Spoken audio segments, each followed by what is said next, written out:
Frédéric Leninan, consultant BI chez Oleap Cohesio Data Solutions. Et c'est moi qui ai été en charge de mettre en place le projet donc, au diocèse qu'on a développé en collaboration avec Pauline. Donc Pauline, je vous laisse vous présenter et présenter le diocèse. Alors, bonjour à tous. Très content d'être avec vous ce matin. Donc, pour resituer dans le contexte, donc l'association diocésaine de Paris, c'est ce qu'on appelle la curie, c'est-à-dire dans une entreprise normale des services centraux partagés. C'est 115 paroisses, dont Notre-Dame de Paris, le Sacré-Cœur, et également 23 services pastoraux dédiés à la solidarité, au handicap, aux vocations. Donc, toutes ces entités sont regroupées dans une seule association fiscale. Ensuite, on a une équipe financière, un peu comme dans une entreprise classique. Donc, on a un directeur financier, il y a un contrôleur de gestion, moi. Et je travaille, par contre, ce qui est un peu différent d'une entreprise classique, avec 7 bénévoles. Et ensuite, on a une équipe comptable avec une directrice et 11 comptables et des comptables dans les paroisses. Donc, un peu moins de 70 comptables répartis sur les 115 paroisses. Est-ce que vous pouvez nous donner quelques chiffres concernant le diocèse et les paroisses?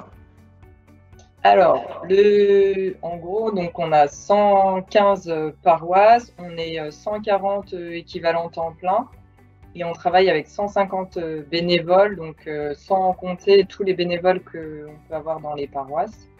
Et en gros, on a 80 millions d'euros de ressources par an pour gérer la recette.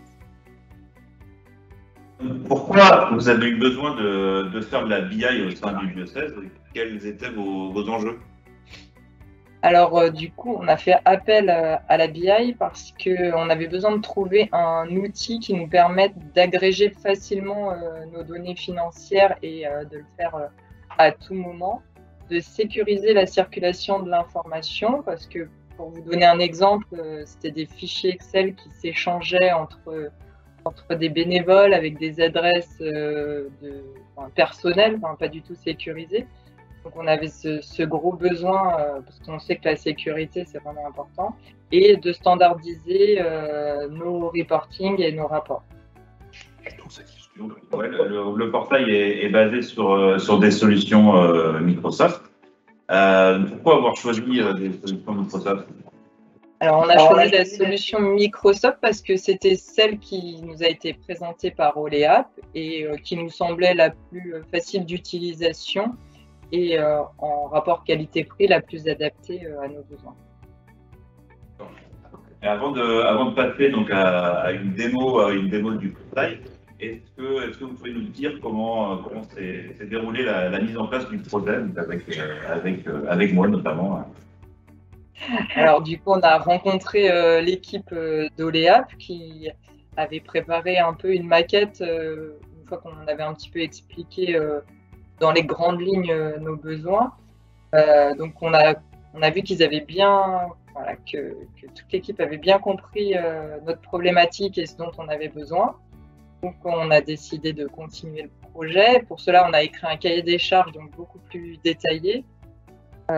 Et on a fait une analyse du besoin avec toute l'équipe d'Oleap, surtout avec Frédéric. Ensuite, Frédéric et l'équipe ont créé du coup le cube et le portail.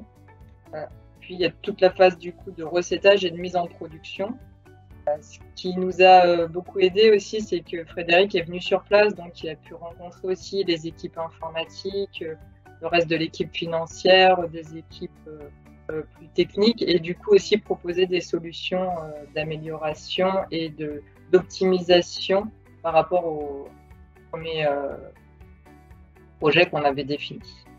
C'est vrai qu'on peut parler de la liste des utilisateurs qui est quand même assez importante. J'ai plus en tête le nombre d'utilisateurs qui utilisent le portail, mais on s'est dit que ça pourrait être un peu fastidieux à créer, à supprimer les utilisateurs dans le portail. Et du coup, ce qu'on a décidé, donc, avec la collaboration du service informatique chez vous, c'est de se connecter à une base de données donc, qui contient les données RH et qui nous a permis de récupérer la liste des utilisateurs et du coup d'avoir une liste des utilisateurs toujours à jour dans le portail. Donc les nouveaux utilisateurs sont créés automatiquement et les utilisateurs qui n'ont plus besoin du portail sont supprimés automatiquement. Ah, tout à fait, et ça évite que moi je ressaisisse derrière l'information. Toutes les nuits, ça se met automatiquement à jour, donc c'est vraiment très pratique. Ouais. Ce que je vous propose, c'est de faire une petite démo du portail. Et du coup, c'est moi qui vais la faire. Alors, Pauline, vous m'arrêtez si jamais je dis une bêtise ou si vous voulez ajouter quelque chose. Alors, je pense qu'on voit mon écran. Donc, on est ici sur la page de connexion. Donc, je vais saisir mon mot de passe.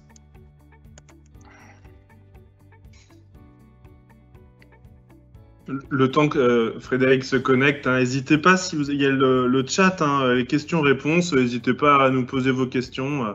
Ça permettra d'interagir avec vous directement. Ouais, donc après la connexion, on arrive sur la page d'accueil.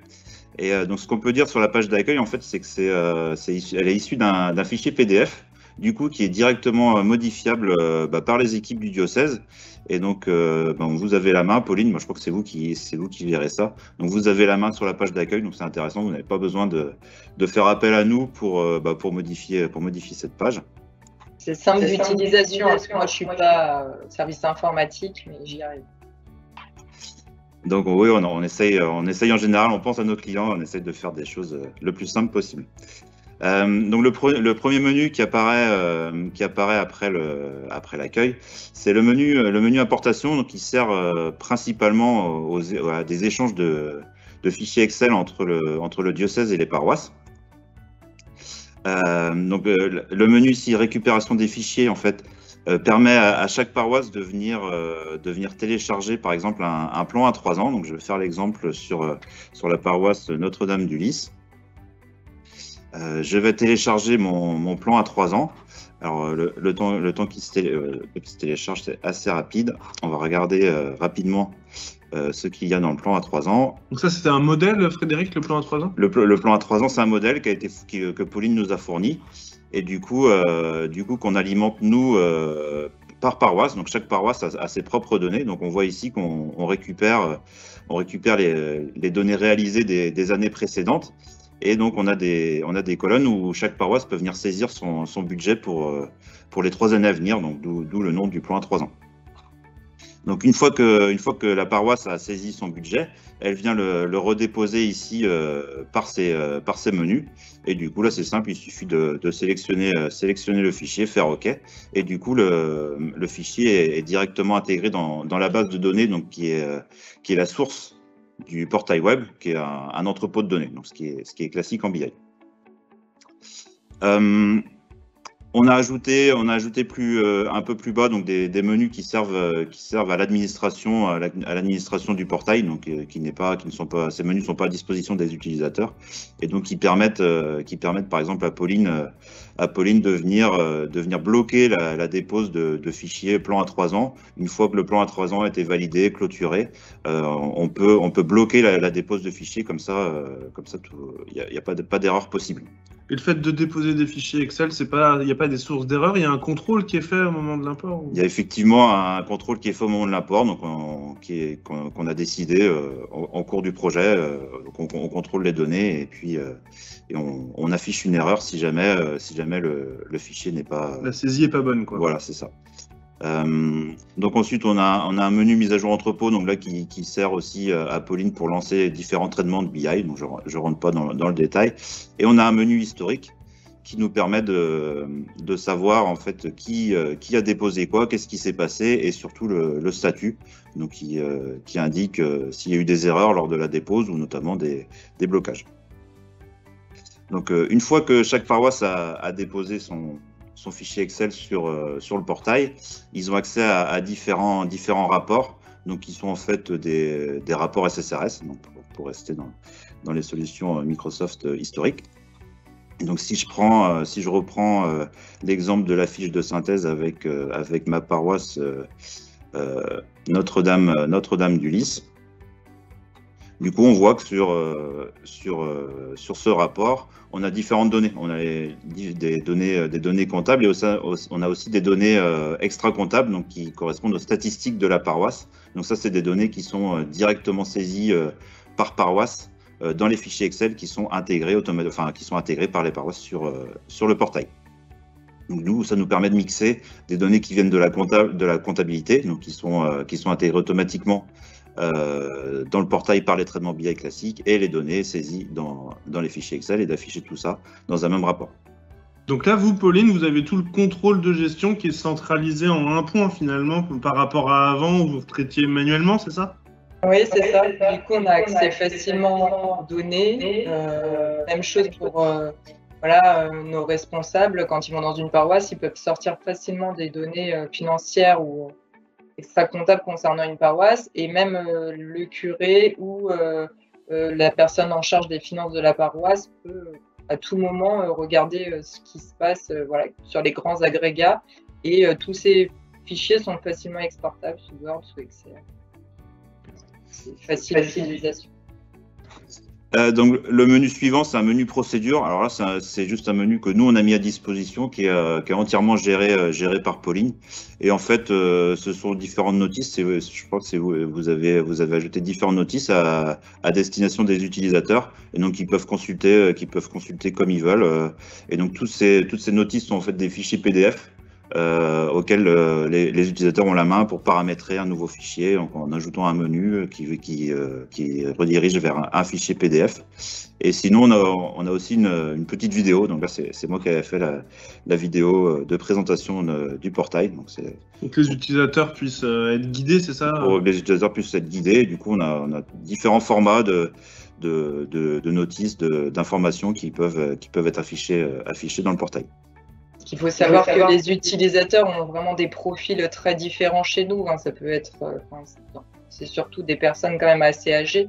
Donc il fallait que ce soit quelque chose simple d'utilisation, qu'ils adhèrent au projet et qu'ils aient envie de se servir du portail. C'est vrai que ça faisait partie des enjeux. Vous en avez beaucoup parlé, c'est que les différents utilisateurs dans les paroisses puissent adhérer au projet. Et donc c'est ça qui nous inquiétait un peu au départ, mais je crois que ça s'est au final bien passé. Très bien. Donc pour terminer sur la présentation, on a aussi un menu référentiel. En fait, là, on a juste la liste des paroisses avec différents contacts. Après, on pourrait tout imaginer dans ce menu, rajouter même des numéros de téléphone. Ça permet d'avoir des infos, une sorte d'annuaire sur la liste des paroisses. Et enfin, le menu paramétrage, donc c'est là que toute la configuration du portail se fait. Donc on voit ici qu'on peut créer, modifier des menus. Donc du coup tout est à disposition des utilisateurs. Rien n'est vraiment caché finalement. Comme la technique est présente dans le portail.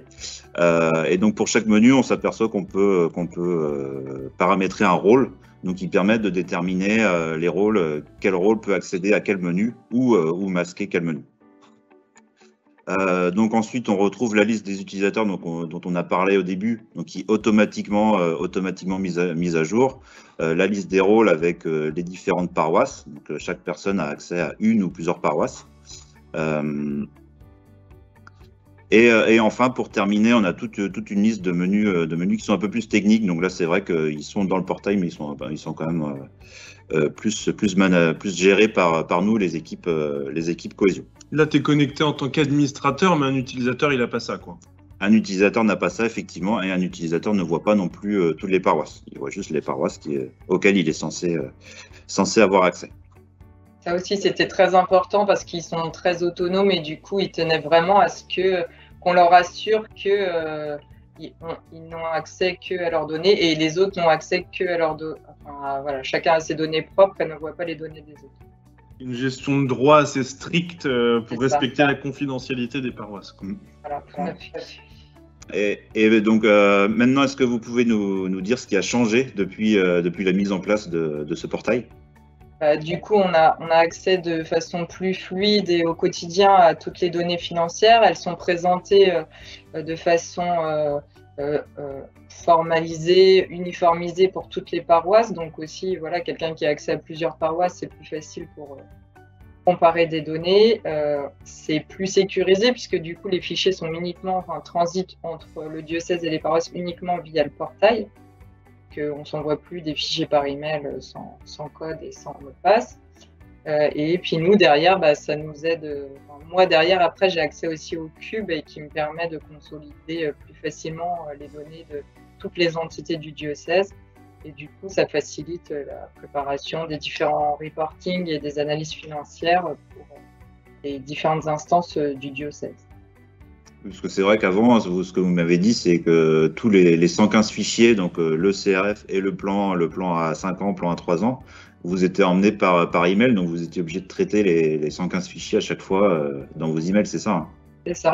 On récupérait les fichiers et après on avait une sorte de macro qui faisait l'agrégation, mais voilà, avec tous les risques que ça comporte quand la macro plante. Donc oui, on en a parlé, ce changement, il me semble, a été bien accueilli par les responsables des paroisses et même par les utilisateurs. Tout à fait, et tellement bien accueilli que voilà, maintenant ils ont plein d'idées, ils ont envie qu'on enrichisse le portail, qu'on personnalise la page d'accueil, qu'on mette plus de documents à leur disposition. Donc voilà, il est amené à évoluer.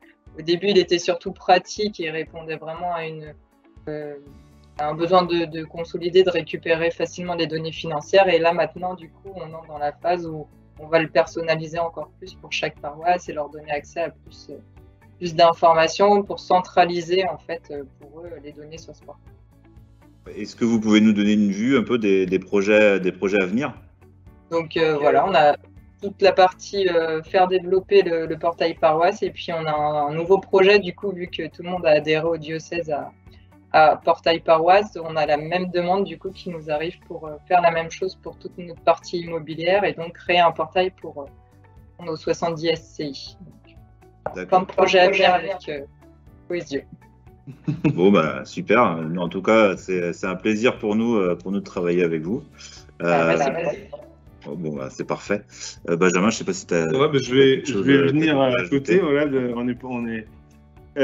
merci déjà à tous de votre présence. Et merci à Pauline d'avoir accepté de. Et merci à Pauline, témoigner. évidemment. Et puis on est aussi ravis de vous avoir accompagné sur ce projet-là.